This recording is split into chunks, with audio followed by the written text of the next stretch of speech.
Hey everybody, this is Hillary and Jim, our news guy. Hey, how you doing? And we are giant Transformers Huge. fans, huge Transformers Transformers fans. fans. That's why we're proud to present and give a look at Transformers: The War for Cybertron, first big trailer that they've got. And as you can see, takes place on Cybertron. This is before the Autobots and Decepticons ever go to Earth, because they've been having this war on Cybertron for like millions of years. Yeah.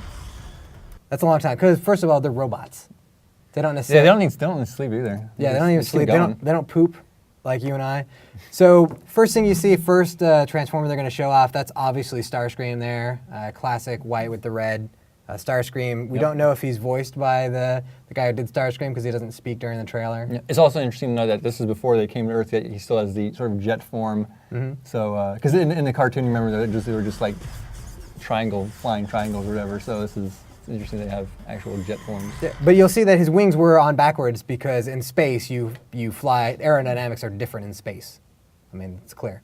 Also, something to point out, so if you're wondering where this takes place, this probably takes place at Autobot City on Cybertron, because you can see the two big Autobot symbols outside those towers, and you'll actually see those symbols show up a few more times during the trailer.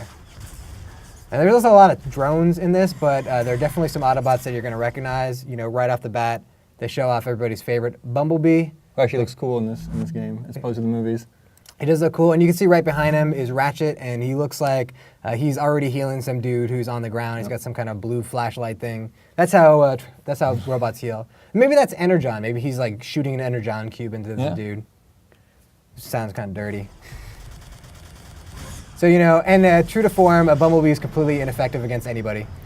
So he can't actually take anybody down because he's a little Bumblebee. But he's going to be saved by, this is Optimus Prime. He does not have his trailer. How do you feel about that, Jim?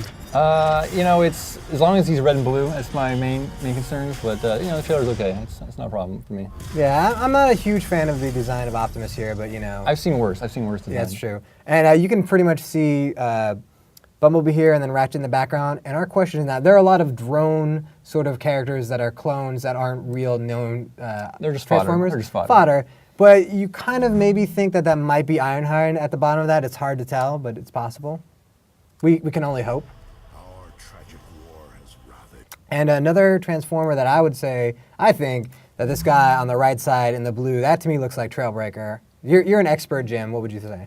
Yeah, I kind of agree. He's blue, and Trailbreaker was blue. Also interesting to point out the cover here in this scene. Lots of cover, which we expect the game to have lots of cover as well. Exactly. Yeah, that seems like they're giving a hint to some of the gameplay mechanics, because this game has been compared to being like a Gears of War style game, which you wouldn't necessarily attribute to Transformers.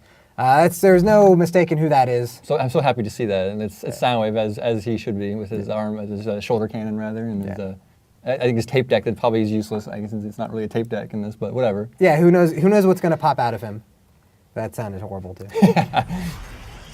And then Starscream lands next to, of course, that's Megatron. I doubt that he turns into a little pop gun or a Magnum. He probably turns into a vehicle of some kind.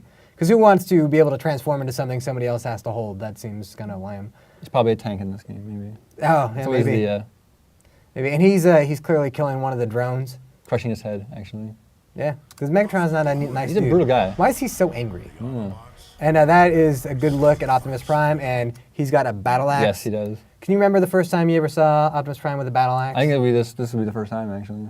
Really? I know in the cartoons he had the mace. Yeah, the mace that comes out of his arm. But, so in some of the remakes that they did for the toys, the Gen 1 toys, they actually gave Optimus Prime a battle axe. I have an Optimus Prime toy with a battle axe. So they brought that back. Don't know if the Matrix is living inside of him in this, but we can only hope. And he's definitely killing a bunch of little drones here. He cuts this dude in half, but he's a nobody. And Megatron, he's not a happy dude. Yeah, look at this thing coming down from space here. Now, I have a question for you, Jim. Now, something has crash landed. You wouldn't think it was going to be. Who is this, Jim? This is Tripticon, who you may remember from show. He was a giant purple dinosaur that transformed into a city. Now here's my question for you, Jim. They're on Cybertron already. So where does he come from? He's coming. I don't know where he's coming from. He's coming from space. I mean, reminded me of Armageddon, the movie. We have the giant asteroids coming down, but I think thankfully it was just. Maybe he'd be voiced by Ben Affleck. No. And so there's Megatron saying, hey, haha.